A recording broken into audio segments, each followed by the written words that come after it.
There are trials that don't just judge crimes, they put power itself on the stand. There are witnesses who don't just raise their right hand. They stand face to face with a system built to silence them. And there are days when justice doesn't walk through the front door. It has to smash through every gate just to be heard. The story you're about to hear isn't just a criminal case. It's a quiet but brutal war between truth and shadow, between a decaying legal system and the people brave enough to stand against it, no matter the cost. At the center of the storm is a familiar name, JD Vance, Vice President of the United States. You've seen him at political press conferences. But this time, he's not stepping into the courtroom with power. He's stepping in with the truth. But what no one expected was this. His enemy wasn't just a biased judge. It wasn't just a rigged case. It was an entire network of dark power, where decisions aren't made in the light of justice, but behind closed doors, through offshore accounts and nameless wire transfers. In less than 48 hours, a small courtroom in Washington became a battlefield, where courage clashed with conspiracy, and the cracks in the wall of power began to split open from within. Evidence came to light. Buried recordings echoed with familiar voices. Witnesses emerged from the shadows. And one by one, the stones holding up a corrupt empire began to fall. Think a handcuffed judge is the end of the story? Not even close. It's just the beginning of a chain of events that could shake the foundations of the entire federal justice system. And you're going to see it all. Every twist, every counterstrike, every exposed glance, every secret dragged into the light in this true story. Welcome to Black Footprints. We don't report stories like the media. We don't reenact them like television. We put you right at the heart of it, a witness to the truth where every mask is ripped away and only the brave can handle what comes next. If you believe justice isn't a privilege, but a right. If you believe the truth can't be buried forever. If you believe some footprints, even when they don't leave a mark, still change the course of history, then hit subscribe to Black Footprints, because what you're about to see is what no one ever wanted you to. That morning, the skies over Washington hung heavy with gray clouds, as if mirroring the weight of what was about to unfold inside Courtroom 4 of the federal courthouse. The trial of businessman David Sterling, a prominent figure in the conservative community and founder of the Family and Faith Foundation, was drawing national attention. The charge, millions in tax evasion disguised as charitable donations. But it wasn't Sterling's name that made the air in that courtroom feel suffocating. All eyes were on one man, Vice President JD Vance, summoned as a witness. Vance entered the room with a calm, measured stride. His face was unreadable, but his eyes were razor sharp. He wore a simple gray suit, no pins, no flags, no flash. Just the quiet gravity of someone who knows he's walking straight into the lion's den. On the bench sat Judge Calvin Mercer, gavel in hand like he was just waiting for an excuse to bring it crashing down. Mercer, long known for his public disdain of conservatives and a history of bias in cases involving religious institutions, was presiding. No one dared say it out loud, but everyone knew this wasn't going to be a fair trial. This was a rigged game. Let's get something straight, Mercer growled the moment JD took his seat. In my courtroom, your title means nothing. I don't care if you're the Pope or the President. Here I am the law. A wave of whispers rolled through the gallery. Vance gave only a slight nod in response. That composure didn't sit well with Mercer. In fact, it seemed to rile him even more. The trial hadn't been underway for 10 minutes, and already Mercer was cutting off the defense attorney mid-sentence. Every time the lawyer mentioned Sterling's community contributions, Mercer pounded the gavel and barked, "Irrelevant. Move on." No one could finish a full thought. Whenever Vance opened his mouth to speak, Mercer would interrupt with snide remarks and thinly veiled insults, relishing every second of publicly shaming one of America's most prominent conservative figures. The air was so thick with tension, you could feel the pulse of those in the back rows. An elderly woman clutched her husband's hand tightly as Mercer, face flushed with rage, shouted at the defense, "I don't care about churches and orphanages Mr. Sterling gave money to. This is a court of law, not Sunday morning mass." JD Vance remained still. He knew he wasn't just up against a judge. He was up against a system. Every word he said would be dissected, twisted, dismissed. But he also knew something else. The truth, when backed by reason and courage, can crack even the thickest walls. When he looked Mercer straight in the eye, there was no fear, no anger, just a silent vow. You will not use your power to distort justice. Not today. The trial had only just begun, but the battle lines were already drawn. No one in that room looked away from JD Vance. What they didn't realize was that they were about to witness a war, not between two men, but between truth and corrupted power. And that war had only just begun. Not long after proceedings started, any illusion of fairness crumbled like a mask ripped off a face full of contempt. Judge Calvin Mercer, already infamous for his controversial rulings, was beginning to lose control. And when he spoke next, the entire courtroom seemed to stop breathing. "Save me the political fairy tales, Mr. Vice President," Mercer hissed, his gaze locked on Vance. "You and your little Trump puppet show have no place in my courtroom." Gasps rippled across the gallery like a tidal wave. This wasn't quiet bias anymore. This was a full-blown personal attack, unleashed inside what was supposed to be the sacred space of justice. But shockingly, Vance didn't blink. He sat up straighter, his eyes steady, watching Mercer like a man watches a beast unraveling. "I'm here as a citizen, as a witness, not a symbol," Vance said, his voice low and steady. "And I have a duty to present the truth." He placed a file on the witness stand, detailed records of the foundation's donations, verified bank statements, third-party audit reports. Every line, every number, was a needle piercing the judge's robed armor. Mercer recoiled like he'd been burned. "These documents are inadmissible," he screamed. The prosecution raised no objection. No legal grounds were offered. "Your Honor," Vance kept his voice calm, "these were submitted during discovery and approved by—" "Enough!" Mercer slammed the gavel so hard the courtroom shook. "You think your White House connections give you the right to parade propaganda in here?" His face contorted, veins bulging at his temples. He gripped the gavel so tightly his knuckles turned white. Then he turned on his clerk, who was barely done jotting a note. "Where are the notes on the Sterling file?" he barked. "Don't look at me like that. Find them." The clerk flinched, clearly used to his outbursts. But this was different. Mercer wasn't wielding power anymore. He was unraveling, and the whole nation was watching. Vance scanned the courtroom. The stern faces had shifted. Now they were tense, anxious. A few reporters stopped typing. Security officers exchanged uncertain glances. This wasn't a trial anymore. It was a slow, devastating unmasking of a judge in free fall. Mercer rose, trembling, and pointed at Vance. "You don't belong here. You're not a witness. You're an instigator." Vance didn't answer. He simply rested his hand on the folder, smoothing its corner like he was straightening the very truth it held. And in that moment, no words were necessary. The truth had begun to speak for itself. Mercer could scream. He could pound his gavel until his hand gave out. But he could no longer push the truth back behind the curtain of lies. The air in that courtroom wasn't just tense now. It was breaking, peeling away, layer by layer, with every desperate strike of that meaningless gavel, the dying heartbeat of a power no longer in control. Vance rose slowly, as if careful not to disturb the thick, suffocating tension clinging to the walls of the courtroom. He didn't shout. He didn't raise a fist. He simply pulled out a thick folder, setting it gently on the table like a bomb wrapped in manila paper.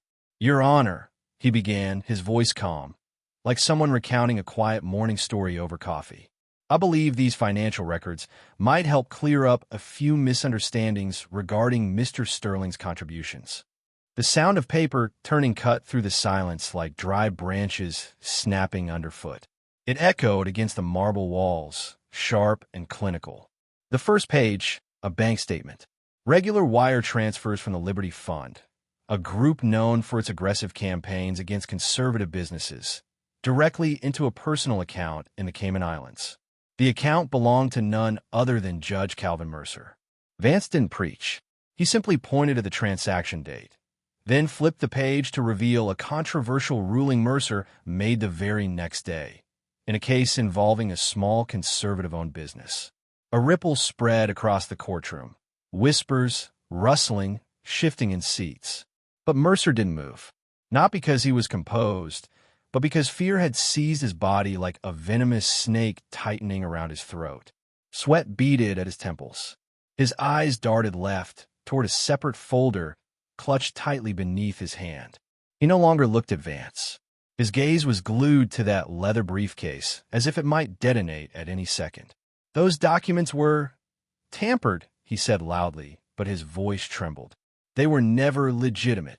"Are you suggesting," Vance cut in, his tone still soft as silk but sharp as a blade, "that these records, bearing your signature from your bank, matching line for line with the Foundation's ledger, are fiction?" Mercer let out a strangled growl, like a cornered animal sensing the inevitable. He lurched to his feet, sweeping the papers off his bench with a crashing sweep of his arm. His face turned a violent shade of red, veins pulsing beneath the skin. "These conservative parasites deserve what they get," he shouted, all pretense of judicial neutrality disintegrating in real time. "They hide behind churches and family values while funneling dirty money into their corrupt little empires." The air collapsed in on itself. Somewhere in the back, a pen fell from someone's hand. Another person gasped, covering their mouth in shock. The court clerk, a young woman with neatly tied brown hair, stood frozen, her eyes wide and empty like she'd just witnessed something that couldn't be taken back. "Did you just say," Vance leaned toward the microphone, voice steady as stone, "that Mr. Sterling, and others like him, deserve to lose everything regardless of evidence, because of their political beliefs?" Mercer took a step back, as if just realizing the words had actually come from his own mouth. But in that moment, the mask didn't just slip, it shattered. He wasn't a judge anymore. He wasn't the keeper of justice. He was a man laid bare, a powerful figure exposed, trembling, driven by fear and hate. Vance didn't smile. He didn't have to. Truth doesn't need applause to stand tall. And in that courtroom, surrounded by stunned faces, halted breaths, and the scent of unraveling authority, the real battle had finally begun. No longer a clash of rhetoric, but a war between courage and corrupted power. On one side, the truth. On the other, nothing but fear. While the courtroom still trembled under the weight of Judge Mercer's blade-like accusations, a strange silence settled, the kind that feels like the whole room is holding its breath, waiting for something to happen. And then it did. The first sound was barely noticeable, the creak of a chair from the last row, where reporters and spectators usually sat. A woman stood. No one had paid her any attention before, but now, every eye in the room was locked on her like metal to a magnet. She wore a gray blazer, her brown hair neatly tied back, her eyes deep and unsettled. But when she spoke, her voice rang out clear as a bell. "Your Honor, I have something this court needs to hear." A wave of whispers swept across the gallery, like a wave crashing against rock.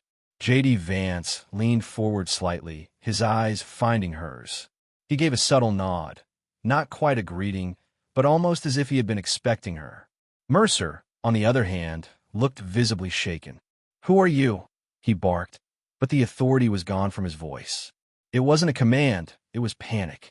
"My name is Claire Bennett," she said, voice trembling ever so slightly, but anchored with resolve.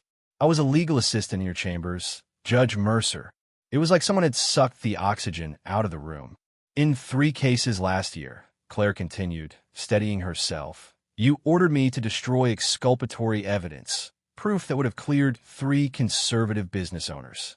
You told me if I refused, I would never practice law in America again." Mercer bolted upright like he'd been slapped. "This is outrageous." "She's lying." But Claire didn't flinch. From her pocket, she pulled a small silver USB drive and held it up like a blade of light. "I have a recording of our conversation from the night of March 14th, and I have internal security footage of you personally shredding documents in the court file room just before midnight." The courtroom didn't erupt. It imploded into a silence so sharp It felt louder than any scream. Mercer's face turned ashen. He clutched the edge of his bench like he needed something to keep him upright. That's supposed to be sealed. How did you? Claire didn't answer. She walked forward and gently set the USB drive on the defense table. I kept it. Not because I wasn't afraid, but because I was more afraid of letting it keep happening. Vance looked at her, not as a victor, but as an equal, as someone who knew exactly what truth costs. He spoke gently. Thank you, Ms. Bennett. The courtroom technician began connecting the USB to the projection system. Behind him, Mercer stumbled backward. Then another step. He wasn't presiding over the courtroom anymore. He was a man standing before the sharp edge of his own secrets. Objection, he screamed, desperate now. But no one answered. No one objected. No one stood with him anymore. Claire Bennett had done what few in the legal world dare to do. She put her career, her life, and her name on the line in defense of justice. And with every frame now appearing on the courtroom's large screen, with every whispered word Mercer thought would stay buried forever, echoing crystal clear through the speakers, the truth began to reclaim its rightful place, right in the heart of what once was the fortress of abuse. The energy in the courtroom had shifted almost entirely in favor of JD Vance. The evidence he presented had pierced straight through Judge Mercer's carefully constructed facade of authority. Claire Bennett, the brave former aide, had shaken awake a room lulled into apathy by hollow rituals of justice. And just as the truth began to touch the deeper layers of the system, the darkness stirred again, from a place no one expected. A man stepped forward from the back row, his dark tailored suit sharp down to the crease. The gold FBI badge on his chest caught the courtroom lights like a blade. Thomas Reyes, senior agent with the Bureau. He walked to the stand, his voice firm and cold. Your Honor, the Bureau has reviewed the documents presented. They lack chain of custody verification and cannot be deemed admissible at this time. The courtroom froze. JD Vance narrowed his eyes, not out of fear, but because he recognized what was happening. The counterstrike had begun. Are you saying, Vance asked, his tone as steady and cutting as a steel blade, that the sworn testimony, financial records, and surveillance video provided by a federal whistleblower are invalid? Reyes didn't blink. I'm saying they are insufficient and possibly politically motivated. Vance didn't respond right away. Instead, he reached into his jacket pocket and pulled out a single sheet, a crisp, detailed bank statement. He held it up. Then perhaps you can explain this, Agent Reyes. A deposit of $87,500 to your offshore account. Same day the Liberty Foundation held its private legal summit. Same day, Judge Mercer sealed the Thompson case. Not a sound. Reyes stood frozen, like a man slapped across the face in front of a crowd. His complexion drained. His fists clenched. His eyes darted around the courtroom, searching for a way out that wasn't there. Vance took a step toward him, then another, each one slow, deliberate, like leading a predator out of its own den. That same foundation, he continued, that funded lawsuits aimed at conservative-run businesses and hosted quiet dinners with federal judges and, apparently, FBI agents. The room broke into a storm of whispers. Chairs shifted. Recorders blinked to life. Even the ceiling lights seemed to hum louder. And then, while Reyes stood paralyzed, another figure moved from the back. It was Agent Sarah Lang, his colleague, who had remained almost invisible up to that moment. Without a word, she stepped past Vance and slipped a small black USB drive into his hand. Vance nodded. No questions needed. Would you care to hear what Mr. Reyes and Judge Mercer discussed behind closed doors? He asked, his voice calm but weighty. Because this video shows them and a Liberty Foundation executive making arrangements about more than just dinner reservations. No one laughed. No one moved. Even Judge Mercer sat rigid, his eyes locked on Vance like a man watching his own sentence being read aloud. Not by a jury, but by the truth itself. Reyes didn't deny it. He didn't argue. He simply took a step back. Then another, like a statue starting to crack. And at the center of it all, a vice president who didn't need to raise his voice, who didn't rely on the brute force of title or office, only on truth and the quiet strength to carry it. In that courtroom, JD Vance hadn't just unraveled a judge. He had turned a trial into a reckoning, a historic indictment, not of one man, but of those who hide behind the illusion of law to bury justice in silence. The darkness, once thought to have swallowed the light, was now being stripped bare by those brave enough to stare directly into it. Truth, when stripped down layer by layer, doesn't shine like a spotlight. It cuts like a cold blade, precise and merciless, slicing power away from illusion, exposing what once felt untouchable. And now, JD Vance held that blade in his hand, standing in a courtroom that was no longer about a single businessman, but about dismantling an entire underground machine built to manipulate justice. He placed a new document on the table. No flourish, no grand declaration, just silence. And that silence froze the room. On the page, a list of 7 federal judges, each paired with financial transfers. Every payment traced back to the Liberty Foundation. Every deposit made on the same day. The same day Mercer received his own discreet transfer to a Cayman account. And in a coincidence too sharp to ignore, that same day, each of those 7 judges issued rulings that directly harmed conservative plaintiffs or organizations. 7 judges, Vance said, voice low and steady like the toll of a cathedral bell. In one pattern, money in, justice out. No one moved, no one breathed, and then chaos cracked through the stillness. Judge Calvin Mercer shot to his feet like a puppet with its last string yanked.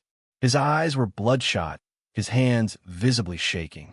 He grabbed his gavel and slammed it against the bench with a sharp, splintering crack, so loud a reporter in the back row dropped a recorder in shock. "Enough," Mercer roared. "This is a circus. I will not allow this charade in my courtroom. Bailiffs, arrest him. Now." But the security officers didn't move.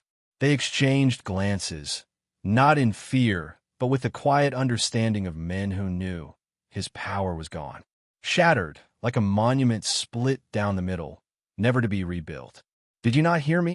Mercer screamed louder, face flushed with rage, veins bulging at his neck.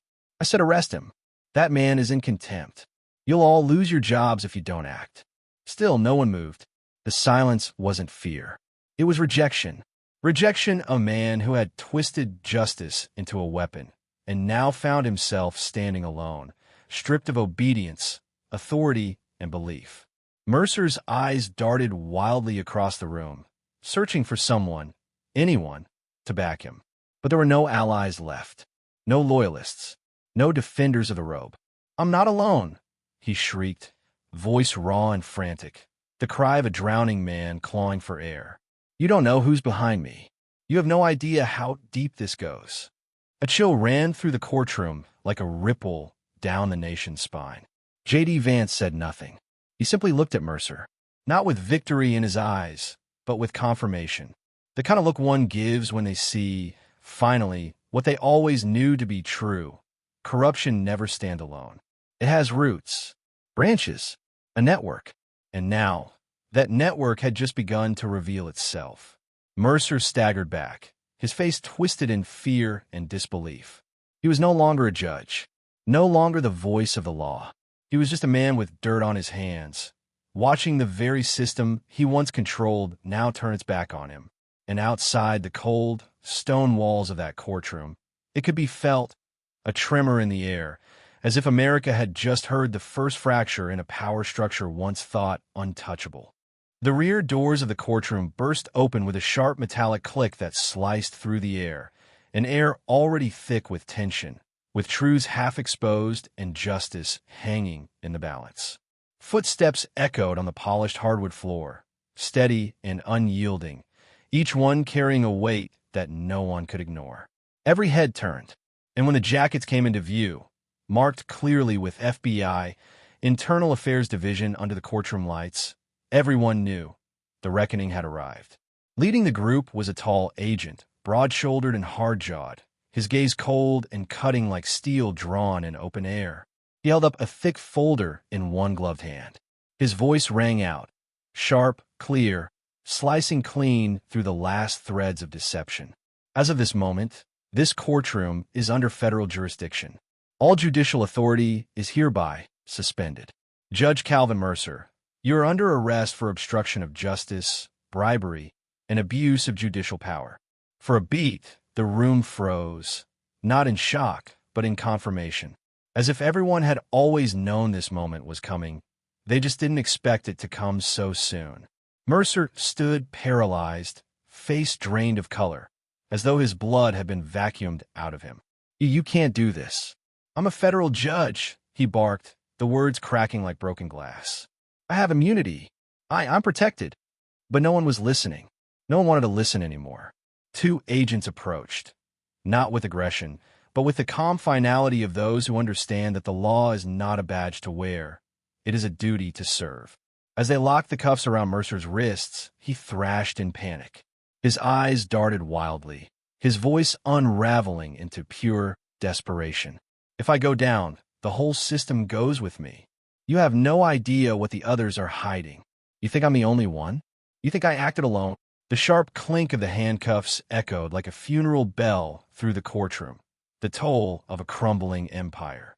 Agents fanned out across the room, some heading toward the judge's chambers, others moving quickly to secure electronics, computers, servers. Behind Mercer's bench, a hidden safe was opened. Inside, a thick file marked Liberty Communications, Private, and a row of USB drives labeled by hand, each with the name of a different federal judge. JD Vance remained still, standing across the room. He didn't say a word. He didn't need to. The truth was speaking for itself now. Reporters pressed forward. Cameras clicked to life, lenses zooming in on the image that would define the headlines for years to come. Judge Calvin Mercer, once seated high above them all, now being led away in handcuffs, his head bowed beneath the weight of his own corruption. He twisted back, shouting one last time into the rising chaos of murmurs and flashbulbs. You think justice wins today? This is just the surface. There are names deeper than you can imagine. No one answered, but in the eyes of those watching, something new had taken root. A realization that the system once thought untouchable had finally started to crack from within. And with every step Mercer took toward the exit, each footfall echoed like a stone tumbling down from a fortress that was no longer indestructible, not brought down by violence or vengeance, but by the quiet courage of those who chose to speak the truth, even while standing in the heart of the storm. When the cold click of handcuffs closed around Judge Calvin Mercer's wrists and the courtroom doors shut behind him, there was no cheering, no eruption of applause, just a solemn silence, the kind you might find in a graveyard, not of a man, but of a corrupted system that once believed itself untouchable. It wasn't the end of a person. It was the fall of something far bigger. JD Vance stepped forward to the bench one final time. His hand rested gently on the stack of documents, the same evidence that had not only changed the course of a trial, but shaken the very pillars of a legal system once thought unshakable. His face bore no triumph, only the quiet fatigue of a man who had just walked through a moral battlefield and won by holding on to truth. He looked out across the room, at Claire Bennett, still standing, her eyes glassy but unshaken, at Agent Sarah Lang, upright and unmoving, like a monument to integrity, and at David Sterling, the man once dragged to the depths of doubt, now leaning back in his seat, eyes lit with hope. Then Vance spoke, not to close a trial, but to open something deeper, a reminder. Justice is not a weapon to be wielded by the powerful. It is a shield, forged to protect those who stand vulnerable beneath the weight of corrupted authority. Today, that shield held firm. His words didn't just echo in the room. They were broadcast across the nation, carried through headlines, live streams, and households like a tremor of awakening. Shortly after, the charges against David Sterling were officially dismissed. A newly appointed interim judge reviewed the previously suppressed evidence and ruled. There is no legal basis for prosecution. Mr. Sterling is found not guilty. Sterling wept in silence as he embraced JD Vance, not with words of thanks, but with the deep, trembling gratitude of a man pulled back from the edge of ruin. But it was only the beginning. Within 48 hours, the United States Congress called an emergency session. A federal inquiry was launched into the political manipulation of the judiciary. The list of judges under review grew by the hour. Names once considered untouchable were now under fire, dissected in primetime segments and congressional hearings. Claire Bennett, once silenced under threat, was reinstated with honor, appointed as Special Inspector for Judicial Ethics.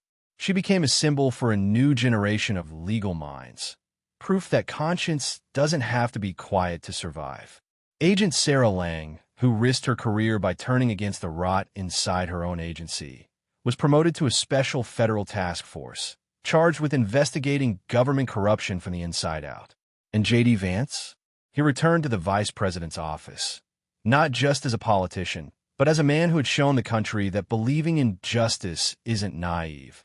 It's the only thing strong enough to keep democracy standing. That day, America didn't just witness a judge in handcuffs. It witnessed a moment when principle didn't surrender, when truth wasn't silenced, and when ordinary people, armed with extraordinary courage, delivered a victory for everyone. The echo of that day will not fade.